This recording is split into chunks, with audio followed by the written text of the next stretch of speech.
Hello, and welcome back, friends and enemies, to another video.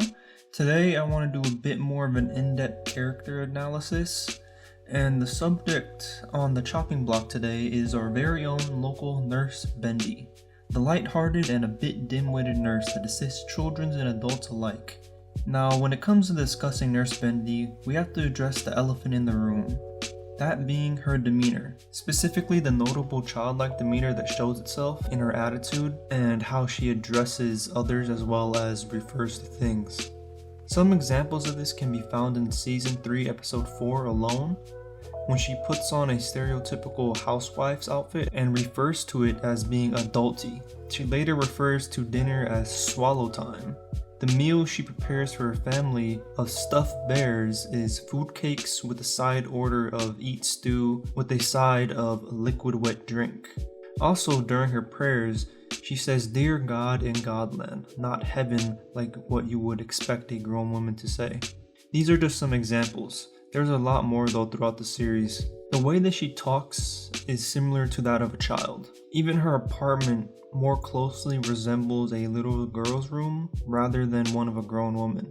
Some might wonder why this is. Some might wonder why a grown woman has a family of stuffed bears that she feeds real food to every day.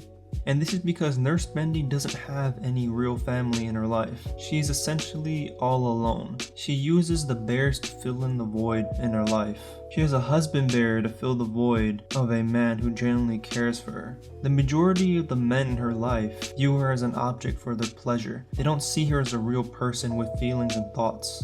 That is part of the reason she feels so alone, even though she does have men in her life. And it is part of the reason that I think it caused her so much trauma when the husband bear fell on top of her, because that signified to her that he only wanted her for her body, like the rest of the men in her life. That is part of it. The other part that I'm going to talk about, I suggest that you skip over if the topic of sexual assault troubles you. I will place a timestamp on the screen of when you should skip to if this is too much for you. Anyways, moving on, regarding Nurse Bendy's childlike demeanor. This I theorize is due to her being sexually assaulted at a young age, and I think that the trauma caused her to be developmentally stunted, where she was stuck at that same mental state as when she was assaulted. The trauma of being sexually assaulted at such a young age had led her to have the mind of an innocent child and not to be consciously aware of the wrongness of those actions that have been done to her.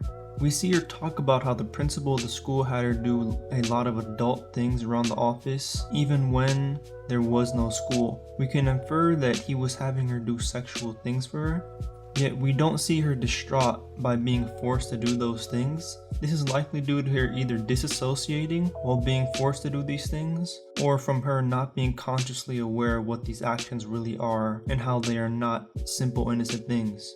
I wouldn't be surprised if she was tricked into doing sexual acts by these men in her life who take advantage of her. For the most part, she doesn't fully recognize what is being done to her, except for these small moments like what happened with the husband bear. The shock of having a male figure that she thought had no sexual interest in her and only genuinely cared for her to suddenly fall on top of her and mount her in a way, so to speak, must have brought the meaning and the wrongness of these actions back into her active consciousness. And she began to remember how she felt back then when she was a child, when she originally did get sexually assaulted.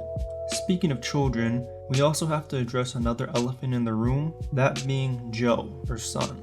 There has been a lot of debate within the community about whether or not Joe's father, Mr. Second Opinion, was the one who sexually assaulted her as a child. That led her into giving birth to Joe and then being forced not to see him. Now, while the second part of that is true, that she and Mr. Second Opinion did have intercourse, whether or not it was consensual I cannot say, and that led her to becoming pregnant with Joe, and she was forced to live alone separated from her child. But I do not believe Mr. Second Opinion was the one who sexually assaulted her while she was a child.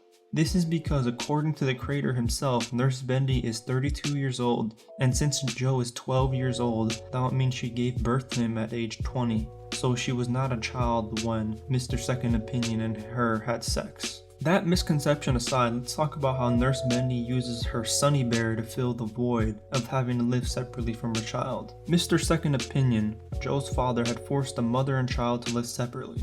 and even told Joe that his mother was dead. And this caused a lot of emotional damage for both of them. But since this is a video on Nurse Bendy, I'll be focusing on her. The fact that she was not able to see her child for 12 years left a void in her heart, and she had a lot of affection that was built up that she felt the need to give to someone, and that's why she needed to use the Sunny Bear to help alleviate some of her need to take care of someone in a motherly way. She would even call the second opinion household to ask them what Joe has been doing, so when she would go back home, she would pretend that the stuffed bear did all those things that she got told that Joe did. But lucky for her, Joe eventually did manage to find out that she was his real mother, and they were able to start to form a meaningful relationship. So much so that she ended up throwing out the Sunny Bear, since in her own words, it didn't work anymore. That is due to her having the real Joe again in her life.